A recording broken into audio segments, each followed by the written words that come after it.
ମୁଁ ରାମଚନ୍ଦ୍ର ବଡ଼ଜେନା। ମୋ ଘର କୁମାର ଅବସ୍ଥା। ମୋ ସ୍ତ୍ରୀ ପାଇଁ ମୁଁ ଆଜି ସୁଇସାଇଡ୍ କରୁଛି। ଏମିତି ଏକ ଭିଡ଼ିଓ ମୋବାଇଲ ଘୁରି ବୁଲୁଛି। ଶୁଣନ୍ତୁ ସମ୍ପୂର୍ଣ୍ଣ ଭିଡ଼ିଓଟି। ପରେ ଗତ ରାତିରେ ଜଙ୍କିଆ ଥାନା ଅନ୍ତର୍ଗତ ନରଣଗଡ଼ ଟ୍ରେନ୍ ଲାଇନ୍ରେ ଏକ ଯୁବକଙ୍କ ମୃତଦେହ ମିଳିଥିଲା। ଏହା ରାମଚନ୍ଦ୍ରଙ୍କ ବୋଲି ଜଣାପଡ଼ିଥିଲା। ମୃତଦେହକୁ ରାମଚନ୍ଦ୍ରଙ୍କ ପରିବାର ଲୋକେ ଚିହ୍ନଟ କରିଥିଲେ। ରାମଚନ୍ଦ୍ର ବଡ଼ଜେନା ଜଙ୍କିଆ ଥାନା ଅଞ୍ଚଳରେ ବିବାହ କରିଥିଲେ। ତାଙ୍କର ଏକ କନ୍ୟା ସନ୍ତାନ ମଧ୍ୟ ରହିଛନ୍ତି। ଗତ କିଛି ବର୍ଷ ତଳେ ଦାମ୍ପତ୍ୟ କଳହ ଘଟି ସ୍ତ୍ରୀର ନିର୍ଯାତନା ଅସହ୍ୟ ହେବାରୁ ମୋବାଇଲରେ ନିଜେ ଭିଡ଼ିଓ ଉତ୍ତୋଳନ କରି ସୋସିଆଲ ମିଡ଼ିଆରେ ପଠାଇ ଟ୍ରେନ୍ ଆଗକୁ ଯାଇ ଆତ୍ମହତ୍ୟା କରିଛନ୍ତି ରାମଚନ୍ଦ୍ର। ରେଳ ବିଭାଗ ପୋଲିସ ଏବଂ ଜଙ୍କିଆ ଥାନା ମୃତଦେହ ଜବତ କରି ଘଟଣାର ତଦନ୍ତ ଜାରି ରଖିଛନ୍ତି। ଅନ୍ୟପକ୍ଷରେ ମୃତ ରାମଚନ୍ଦ୍ରଙ୍କର ବାପା ମା ପରିବାର ସମ୍ପର୍କୀୟ ସମସ୍ତେ ଖୋର୍ଦ୍ଧା ଶିଳ୍ପାଞ୍ଚଳ ଥାନାରେ ପହଞ୍ଚି ଅଭିଯୋଗ କରିଛନ୍ତି। ଥାନା ଅଧିକାରୀ ମୃତ ଯୁବକଙ୍କ ମା ଠାରୁ ଅଭିଯୋଗ ଗ୍ରହଣ କରି ତଦନ୍ତ ଜାରି ରଖିଛନ୍ତି। ମୃତ ରାମଚନ୍ଦ୍ରଙ୍କର ବାପା ମା ନିଜ ସାନ ପୁଅକୁ ହରାଇ ଦୁଃଖରେ ଭାଙ୍ଗି ପଡ଼ିଛନ୍ତି। ଖୋର୍ଦ୍ଧାରୁ ସୈୟଦ ଅନସର ଅଲିଙ୍କ ରିପୋର୍ଟ, ସଠିକ ଖବର। ଘଟଣା ହେଲା ସିଏ ବିବାହ ହେଲାଠୁ ମାସେ ଘରେ ରହିବ, ଖାଲି ଆକ ଇଆଡୁ ଫୋନ ଯିବ, ଆସେ ଯିବୁ ବୁଲିକିରି। ପ୍ରତି 8 ଦିନେ ଥରେ ଯଦି ନ ଆଣିବ ତାହେଲେ ଲଙ୍କା କାଣ୍ଡ କରିବ ଘରେ। କେତେ ବରଦାସ୍ତ କରିବୁ। ବହୁତ ସହି ସମ୍ଭାଳିକିରି ରହିଥିଲୁ। ସେ ତ ତାକୁ 20 ଲକ୍ଷ ଟଙ୍କା ନେଇଥିଲେ।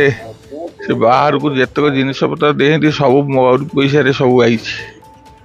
ବିବାହ ମଣ୍ଡପ ବି ମୋରି ତାରି ନାଁରେ ନିଜ ନାଁରେ ବୁକ୍ ହେଇଛି, ଲଭ୍ ମ୍ୟାରେଜ। କାଲି କଣ ଘଟଣା ଘଟିଲା? କାଲି ସିଏ ସବୁଦିନ ଯେମିତି ଆସନ୍ତି, ସେ ଘରେ ଇଆଡ଼େ ଫୋନ୍ କରିଦିଅନ୍ତି, ସେ ଆସନ୍ତି। ଆସିଲା ପରେ ସେ କ'ଣ ସିଏ ମା ଝିଅ ଆମ ପୁଅ ତାକୁ ନେଇକି ଆସିଲା। ଆସିକିରି କ'ଣ କୋଉଠି କ'ଣ ସେ ଯେଉଁ ଆଗରୁ ଯେଉଁ କାଗଜପତ୍ର ସବୁ ହେଇଥିଲା, ତୁ ଭଲ ଟିକେ ଚଳିବୁ ବୋଲି ସେଟା ତ କିଛି ମାନିଲାନି। କ'ଣ ସେଠି ବସିଥିଲେ। ସେଇଠୁ ସେ ଆସି ଏମିତି କେତେବେଳେ, ଆଉ ଆମେ ବି ଜାଣିନୁ କିଛି ନାହିଁ। ଆମେ କହିଲୁ ଯାଇ ଏମିତି କୋଉଠି ଆସିବେ। ଆମେ ଶୁଣିଲା ବେଳକୁ 6-7 ବେଳକୁ ଏମିତି ଅବସ୍ଥା। ଆଉ ବିବାହ କେତେ ବର୍ଷ ଏମିତି? 2 ବର୍ଷ ହେଲାଣି। ଏଥିରେ ତା ମୁଖ୍ୟ ହେଲା ତା ୱାଇଫ ଆଉ ତା ମା, ବାପ ଭାଇ ଆଉ 2 ଭଉଣୀ। ଆପଣ ବର୍ତ୍ତମାନ ଥାନାରେ ଅଛନ୍ତି, ଆଇନ ପାଖରେ ଆପଣ ଅଛନ୍ତି। ଆଜ୍ଞା। କଣ ଆପଣ ଚାହିଁବେ, କଣ କରିବେ? ନାଇଁ, ଏଇଟା ବିଧିବଦ୍ଧ ତଦନ୍ତ ହୋଇ ଦୋଷୀକି ଉପଯୁକ୍ତ ଶାସ୍ତି ଦିଆଯାଉ। ଆମେ ତାର ଚିର ଉପକୃତ।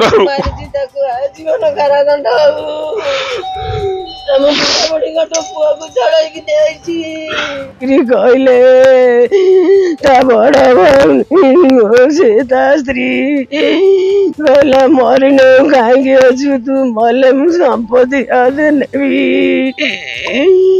କେତେ କଥା କହିକି ସଦିଛି ମୋ ପୁଅକୁ। ତା ବଡ ଭଉଣୀଙ୍କା ସମସ୍ତେ ଫୋନ କରିଛନ୍ତି। ମୋ ପୁଅ ମତେ ଫୋନ କରିକି କହିଛି, କହିଲା ବୋଉ ମତେ ଆଉ ଫୋନ କରିବୁନୁ, କହୁଛନ୍ତି ମୋ ଝିଅକୁ ମାରିଦେବି। ମୁଁ ଟଙ୍କା ମାଗିଲାଠୁ ମତେ ଦଉନାହାନ୍ତି। ମୋର 20 ଲକ୍ଷ ଟଙ୍କା ନେଇଛନ୍ତି। ମତେ ଧମକ ଦଉଛନ୍ତି, କହନ୍ତି ତୋ ଝିଅକୁ ମାରିଦବୁ, ତତେ ମାରିଦବୁ। ମୋ ପୁଅକୁ ମାରିଦେଲେ ଲୋ କହିକିରି। ମୋ ଧନ ସବୁବେଳେ କହୁଣା 1.5 ବର୍ଷ ହେଲା ସବୁବେଳେ କରିছে ବଡା ପିଲାକୁ ଦିଏନି ଖାଇବାକୁ। ମୁଁ ଥରେ ପଚାରିଲି, ମୋ ପୁଅ କହିଲା ବୋଉ ମତେ ଏମିତି କହୁଛନ୍ତି। ସିଏ କେତେବେଳେ ବାପ ମାଆକୁ କଳପଣା କରେଇନି।